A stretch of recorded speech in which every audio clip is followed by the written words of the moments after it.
एक सेठ बर्तनों को किराए पर देने का व्यवसाय करता था। एक बार उसने किसी व्यक्ति को किराए पर बर्तन दिए। वह इंसान उससे बर्तन ले गया और किराया दे गया, लेकिन जब उसने बर्तन वापस लौटाए तो 2-3 बर्तन उसे फालतू दे दिए।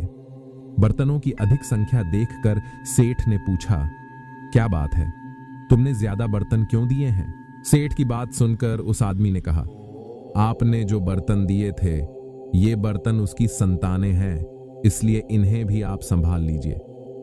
सुनकर सेठ बहुत खुश हुआ कि यह अच्छा ग्राहक है, यह तो मुझे बहुत फायदा देगा, किराया तो मुझे मिलेगा ही, साथ में फालतू बर्तन भी मिलेंगे। इस तरह कुछ दिन बीते। वही आदमी फिर आ गया। लौटते समय फिर थोड़े बर्तन ज्यादा कर दिए और वही बात कही कि बर्तनों की संतान हुई है। सेठ बड़ा खुश हुआ, चुपचाप सब बर्तन रख लिए। 1 महीने का समय बीतने के बाद वह आदमी सेठ के पास फिर गया और कहने लगा कि मेरे यहाँ कुछ खास मेहमान आने वाले हैं, अतः कृपा करके आपके पास जो चांदी के बर्तन हैं वे मुझे दे दीजिए। पहले तो सेठ कुछ सोच में पड़ा, फिर सोचा कि मैंने पहले जितने बर्तन दिए उनसे ज्यादा मुझे हासिल हुए हैं, इस बार कुछ चांदी के बर्तन ज्यादा मिलेंगे। यही सोचकर उसने बर्तन दे दिए। समय बीतता गया पर वह आदमी बर्तन लौटाने नहीं आया। अब सेठ बहुत परेशान हुआ। वह उस आदमी के घर जा पहुंचा और उससे पूछा, भले मानस तूने वे बर्तन वापस नहीं किए?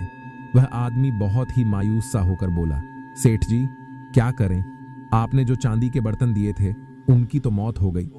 उस व्यक्ति की बात सुनकर सेठ को बहुत गुस्सा आया। कहने लगा, क्या बात है, मुझे बेवकूफ समझा है क्या?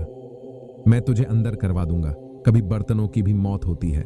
वह आदमी कहने लगा, सेठ जी जब मैंने कहा था कि बर्तनों की संतानें हो रही हैं, उस वक्त आप सब ठीक मान रहे थे। यदि बर्तनों की संतान हो सकती है तो वे मर क्यों नहीं सकते? अब निरुत्तर होने की बारी सेठ की थी। इसी तरह संसार की हालत है।